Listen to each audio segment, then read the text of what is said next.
Hello and welcome to the CCC. Cool Collection. I am your host, Sarah. And I am your co-host, Eric Gibson. And today we are going to be talking about mental security. Eric, what's mental security? Mental security is the safety you feel when you're at a certain place, holding a certain object or with certain people. And today we have a lot of live interviews to dive into this topic. Who do we have first? Okay, we have Ayushi, who is talking to a high school senior known as Divya. Our first question for you is, what is a comfort zone? I would describe a comfort zone as a realm which you feel safe and secure, whether that's physically, emotionally, mentally, just feeling safe, secure, protected, and cared for. All right, and how does a comfort zone help reduce your stress and anxiety?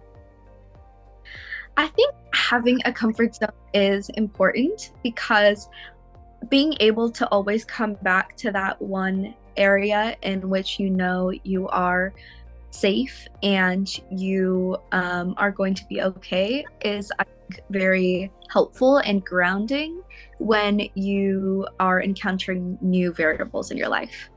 Damn, that was a good one. Yeah, I really saw that Divya was saying the importance of a comfort zone. That really stuck with me of how Honestly, me too. I have read some articles about comfort zone, and there was this article on Cresol where it was saying that how it's a psychological state of security and stress, and people are supposed to feel relaxed with it, and feel at home, and feel in control with it. Yeah. How important to people this is, which also relates to mental security. Oh yeah. But I know that Ayushi has one more interview that we're going to cut to now. Oh yeah, and that's a college student whose name is Charlie. Okay. So we're going to be talking about comfort zones and mental security and that kind of situation. So our first question for you is, why do you feel that feeling safe and secure is important?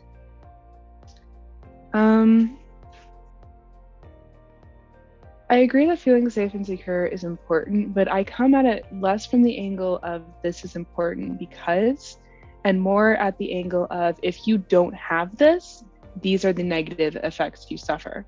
And that list is long and extensive. And while there are patterns between people and groups of people, whether that cause is systemic, either within a corporation, government, or even just a household, a family, when we don't feel safe and secure for some part of our day, for consistently, that has long-lasting, life-altering negative impacts. That was a good one. Yes, it was. Well, anyways, thank you, Yushi, for letting us know the point of views of Charlie as well as Divya.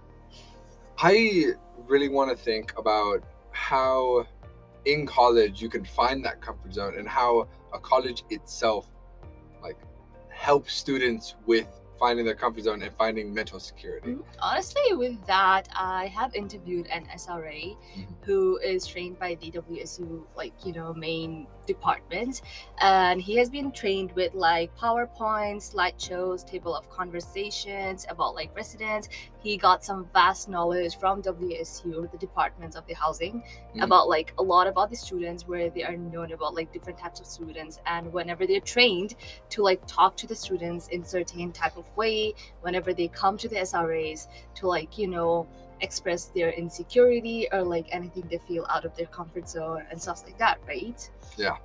And I believe we have another interview talking to a college student. We're going to go to Lucas talking to Dylan.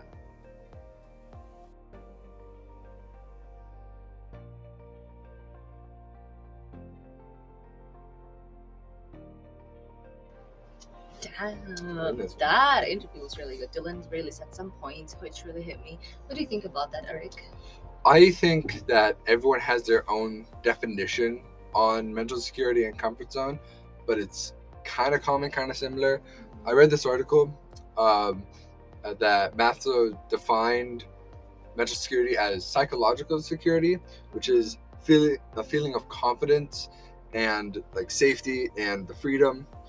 It separates from fear, separates from all these things. And I think that we have a professional talking about this. Yeah, I mean, like, we have read a lot of articles and researches about this mental security, but then hearing about this mental security from a professional who works in those fields in the current situation is something that will really help us. So now we are going to Eva, who will be talking to her aunt, who is a professional healthcare psychologist. What is a comfort zone, and how does a comfort zone help reduce stress and anxiety? So a comfort zone is anything that you are comfortable doing, basically. So your brain has a whole bunch of networks of neural pathways that are formed just by you engaging in activities over and over and over again. So the things that you are used to doing are the things that are going to make up your comfort zone. No, the present moment connection is something we've been talking a lot about in our class. Why is that sort of important in day-to-day life? Well, if you're not present, I would argue you're not really living. I mean, the present is the only thing that actually exists. The past doesn't exist. It's gone. It will never be back. The future hasn't happened. It also doesn't exist. Hopefully it does. Hopefully it will exist. But as of right now, the future isn't here, right? So if you're not present, you're not really living your life. And I think it's really hard to be happy. It's really hard to, feel confident, to even plan for the future. Ironically, people who are obsessed with what's going to happen, 5 years from now, a year from now, 5 seconds from now, are actually less able to plan for the future because they don't even have full awareness about what the present is and what their needs are. So that's sort of like the existential part of it. But the other side of it is when we're not present, we're not aware of, self-care needs. Well, I feel like Aunt Laura has stated a lot of points, and I loved how she explained the brain anatomy and like how we have like neurological connections with the mental security, and how incredible it is how like human brain is also has a lot of such points in these matters. Yeah.